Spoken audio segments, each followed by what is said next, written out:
하나님께서 주시는 말씀은 누가복음 8장 22절에서부터 25절까지 말씀이 되겠습니다. 누가복음 8장 22절에서부터 25절까지 말씀이 되겠습니다.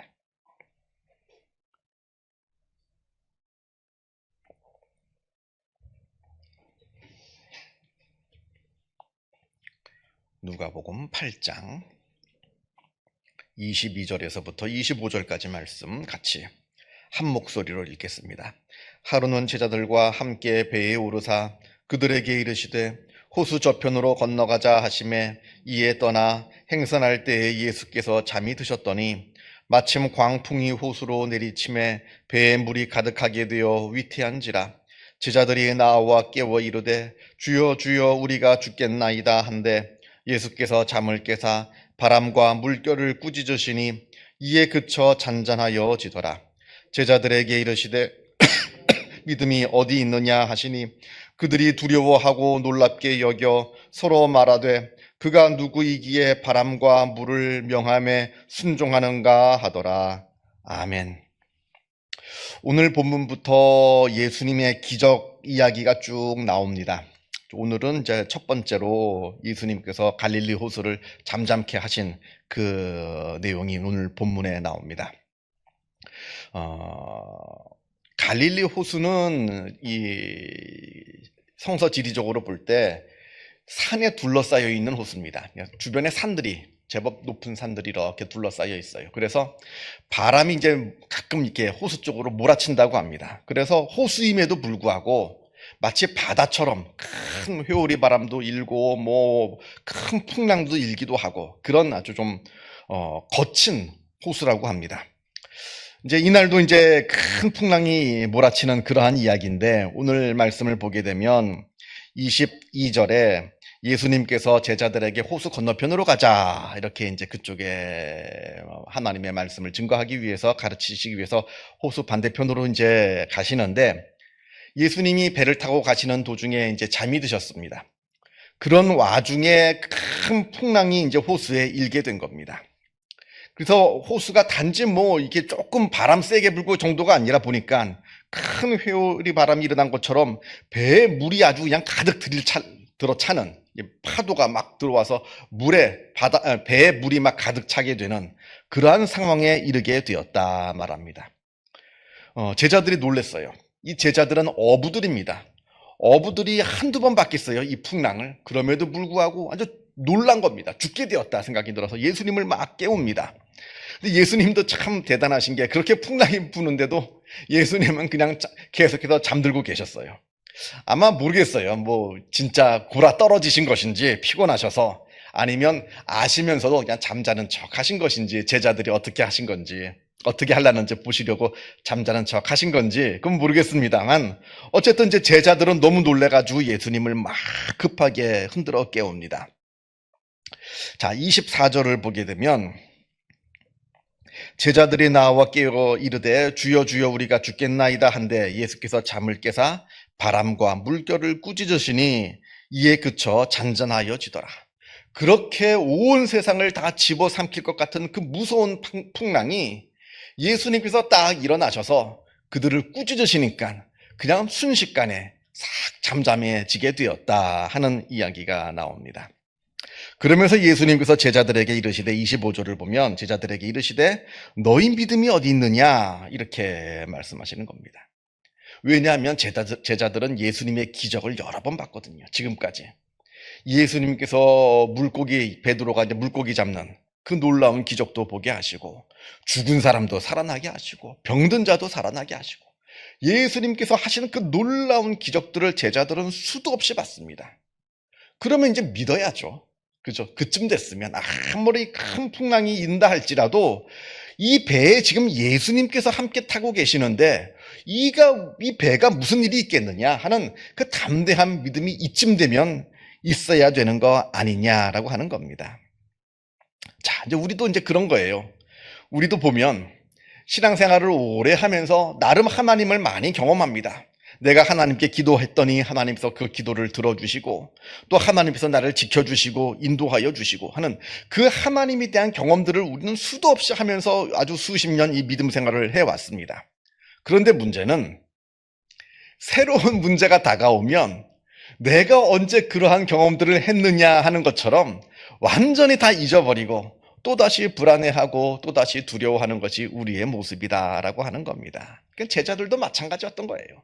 제자들도 우리와 똑같은 이 심정을 갖고 있는 이 인간의 성품을 갖고 있는 똑같은 연약한 인간의 모습이라 하는 겁니다. 이게 이제 이 제자들의 모습인 것이고요. 또 우리가 또 이 말씀을 보면서 또 한 가지 더 생각해 봐야 되는 것이 사람 심리가요. 약간 이기적인 마음일 수도 있고 좀 사람 심리가 그렇습니다. 남의 일이면 내가 믿음이 흔들리지가 않습니다. 예를 들어서 누가 어느 병원에 입원해서 수술을 받게 돼요. 그래서 이 수술이 잘 되게 해달라고 나한테 기도 부탁을 합니다. 그러면 우리는 보통 이 수술이 잘 될 것이다 잘 될 것이라 하는 이 믿음의 흔들림이 없습니다. 굳건하게 믿어요. 걱정하지 마세요. 하나님께서 다 붙들어 주십니다. 다 하나님께서 역사해 주실 것입니다. 걱정하지 마세요. 내 믿음이 흔들리지가 않습니다. 근데 이게 내가 수술을 받는 거라 생각해 보세요. 그러면 이게 남처럼 쉽게 말이 나오질 않습니다. 그냥 두려워지고 그냥 불안해지고 이게 잘못되면 어떻게 되는가 하는 남의 일을 일 때는 그렇게 내가 담대한 믿음을 갖고 있으면서도 내 일일 때는 내 믿음이 자꾸 흔들리는 그런 모습들을 우리가 보게 된다라고 하는 겁니다. 우리가 이 말씀도 우리가 삼자적인 입장에서 제3자적인 입장에서 멀리서 이 말씀을 보니까 아니 이 제자들은 왜 이렇게 믿음이 없는가? 그렇게 여러 번 예수님의 기적을 보고 심지어는 죽은 사람까지도 살아나는 것을 봤는데도 불구하고 이 풍랑이 있는데 이 풍랑 속에서 예수님이 지금 함께하고 계시는데 뭐 그렇게 두려워하는가 이렇게 생각할지 모르겠습니다만 이건 남의 일이니까 우리가 그렇게 생각하는 거고요. 내 일일 때는 또 달라지는 겁니다. 내 일일 때는 아무리 옆에서 예수님이 계신다 할지라도 이게 두려워질 수가 있다는 겁니다. 그래서 제가 무슨 말씀을 드리려고 하냐면 다른 사람의 믿음을 함부로 판단하지 말라는 겁니다. 당신은 왜 이렇게 믿음이 없습니까? 그거 못 믿습니까? 이렇게 말할 수는 없다는 거예요. 이거는 그 사람 상황 가운데서는 또 다른 그 두려움으로 다가온다는 겁니다. 그래서 우리는 다른 사람의 그 믿음을 평가하고 비판하기보다는 그 사람을 위해서 기도해 줘야 되는 겁니다. 그 사람의 믿음이 흔들리면 흔들리지 않게 그 사람의 그 어려운 상황을 놓고 우리가 진심으로 기도해 줘야 된다 하는 거죠. 우리가 내 기도 제목, 나한테 엄청난 일이 생길 때는 우리가 기도가 잘 안 됩니다. 여러분들 그런 경험들 해보신 적이 있는지 모르겠어요. 나한테 엄청난 일이 벌어지게 되면 그냥 뭐라고 말해야 될지도 모르겠어요. 아이고 주여 밖에 소리가 안 나옵니다. 이때 해야 될 것이 옆에 있는 사람이 대신 기도해 주는 거예요. 이게 바로 신앙의 공동체의 모습인 겁니다. 상대방의 신앙의 모습을 비판하고 비난하는 것이 아니라 감싸주고 그를 위해서 기도하는 것이 바로 신앙 공동체의 모습이라 하는 겁니다. 그래서 오늘 이 제자의 이 어리석은 모습도 나 자신의 모습일 뿐더러 우리 주변에 이렇게 믿음이 연약한 자가 있다라고 한다면 그를 위해서 우리가 또한 기도해야 된다라고 하는 것도 우리가 꼭 기억했으면 좋겠습니다. 다시 이제 25절을 보겠는데 예수님께서 제자들에게 너희 믿음이 어디 있느냐 이렇게 물으십니다. 왜냐하면 제자들은 여러 믿음을 보았거든요. 여러 기적의 이야기들을 보았거든요. 많은 그 일들을 본 겁니다. 그럼에도 불구하고 이들이 믿음이 흔들리는 것은 아마 눈앞에 벌어지고 있는 그 엄청난 사건 때문에 과거에 예수님께서 하셨던 그 놀라운 기적의 사건들을 잊어버렸던 것 같아요. 그러니까 예수님께서 말씀하시는 것은 지난 과거에 있었던 그 놀라운 사건들을 기억하여 보아라. 그걸 기억하면 오늘의 사건이 두렵지가 않게 될 것이다 라는 뜻에서 예수님께서 너희의 믿음이 어디 있느냐, 과거에는 그렇게 잘 믿지 않았느냐, 많이 보지 않았느냐, 그 이야기를 하고 있는 겁니다. 제가 종종 말씀을 드립니다만 기독교는 기억의 종교입니다. 기억하라, 기념하라. 예수님께서 나를 기념하라 라고 말씀하시는 것은 나를 기억하라 라는 뜻이에요. 기억의 종교입니다. 구약 성경을 보면 늘 출애굽 사건을 기억해요. 그 출애굽 사건을 직접 체험하지 못한 한참 후대의 사람들한테도 늘 하나님께서 말씀하시는 것은 너희 조상들이 출애굽을 하였다. 그걸 기억하라. 자꾸 말씀을 하십니다. 기독교라고 하는 것은 기억의 종교라고 하는 겁니다. 우리의 믿음이라고 하는 것은 어느 날 저절로 갑자기 뚝딱 생기지가 않아요. 과거로부터 조금씩 하나님에 대한 경험들이 쌓여서 마치 커다란 돌탑처럼 조그만 자갈들이 이렇게 쌓여가지고 커다란 돌탑을 이루듯이 하나님에 대한 경험들이 자꾸 쌓여서 우리의 믿음이 된다라고 하는 겁니다. 우리가 늘 우리의 지난 과거의 믿음을 늘 기억해 볼 필요가 있습니다. 나는 과거에 하나님께서 베풀어 주신 그 은혜들을 어떻게 내가 경험하였는가, 과거의 기억을 우리가 볼 필요가 있다라고 하는 겁니다. 우리가 현재를 삶을 살아가면서 하나님의 은혜들을 경험합니다. 그 은혜들을 경험한 것들을 우리 마음속에 담아두어야지, 이게 한번 지나가 버리는 사건이 되어버리면 우리의 믿음은 자라나질 않습니다.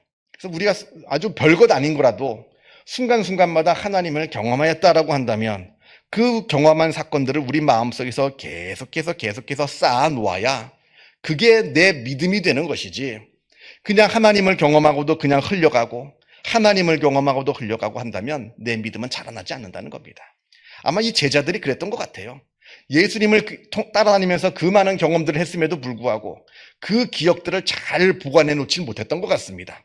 그러니까 어려운 일들 가운데 금방 그 믿음을 잃어버리고 의심하고 두려워하는 모습을 우리가 보게 되는 것이고요. 자, 우리가 이제 또 한 가지 또 생각해 봐야 되는 것은,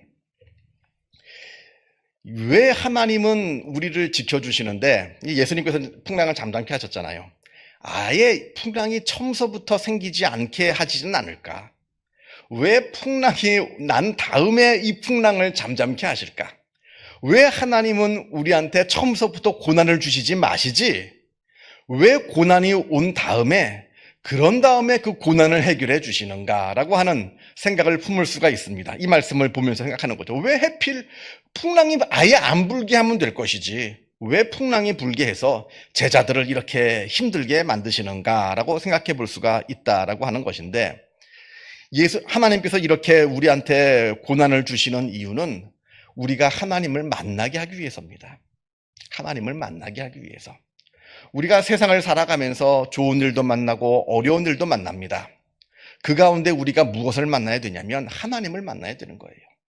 좋은 일을 만나면은 하나님께서 베풀어 주신 일인 줄 알고 하나님께 감사함으로 하나님을 만나야 되는 것이고, 힘들고 어려운 일을 만나게 되면 나를 지켜주시는 하나님께서 지금도 나를 지켜주실 것이라 하는 기도를 통해서 하나님을 만나게 된다라고 하는 겁니다. 만약에 이러한 어려움이 없었다라고 한다면 내가 하나님을 알고 믿었을까요? 나에게 어려운 일이 없었다라고 한다면 내가 하나님께 기도했을까요? 그렇지가 않다는 거예요. 이 어려운 사건, 이 바다의 갈릴리 호수에 풍랑이 일어나는 이 사건을 통해서 제자들은 예수님을 만나는 겁니다. 25절 마지막을 보면 그들이 두려워하고 놀랍고 여겨 서로 말하되 그가 누구이기에 바람과 물을 명함에 순종하는가 하더라. 만약에 아예 처음서부터 이 풍랑이 일지 않았다라고 한다면 제자들이 예수님의 이 놀라운 능력을 체험할 수가 있겠느냐는 거죠. 예수님이 과연 누구신가라고 하는 예수님에 대한 어떤 놀라운 그 마음이 있겠느냐 하는 거죠. 어려운 일이 있었기 때문에, 풍랑이 있었기 때문에 지금 이 제자들은 예수님을 다시 만나는 겁니다. 근데 우리가 살면서 크고 작은 어려운 일들이 있어요. 물론 힘들죠. 고난이 좋은 사람은 없습니다. 크고 작은 고난이 찾아오는데 그걸 좋아하는 사람은 세상에 아무도 없어요. 그럼에도 불구하고 우리에게 찾아오는 크고 작은 고난은 우리에게 유익이 있는데, 그것이 무엇이냐면 그 어려운 일이 있음에도 불구하고 우리가 믿음을 지키고 하나님께 기도할 때 우리는 그 사건을 통해서 하나님을 만날 수가 있다라고 하는 겁니다. 그 사건을 통해서 우리의 믿음은 더욱더 우뚝 서게 되고 더욱더 든든하게 서게 된다는 겁니다. 물론 힘들죠. 물론 어렵지만 그럼에도 불구하고 그것이 우리의 믿음의 아주 좋은 훈련이 된다라고 하는 것을 우리가 늘 잊지 말아야 됩니다. 그래서 어려운 일이 생기면 하나님 왜 이런 어려움을 나에게 주십니까? 원망하기보다는 하나님 내가 이 어려움 잘 이기고 믿음으로 승리하게 해 주옵소서, 이렇게 기도할 때 우리의 믿음도 성장할 뿐만 아니라 그 어려운 일들이 전화위복이라고 우리에게 또 다른 은혜와 복으로 다가오게 될 겁니다. 이 놀라운 은혜가 우리들 가운데 있기를 주님의 이름으로 축원합니다. 기도하겠습니다. 하늘에 계신 우리 아버지, 아버지의 이름을 거룩하게 하시며 아버지의 나라가 오게 하시며 아버지의 뜻이 하늘에서와 같이 땅에서도 이루어지게 하소서. 오늘 우리에게 일용할 양식을 주시고 우리가 우리에게 잘못한 사람을 용서하여 준 것 같이 우리 죄를 용서하여 주시고 우리를 시험에 빠지지 않게 하시고 악에서 구하소서. 나라와 권능과 영광이 영원히 아버지의 것입니다. 아멘. 자유롭게 기도하시기 바랍니다.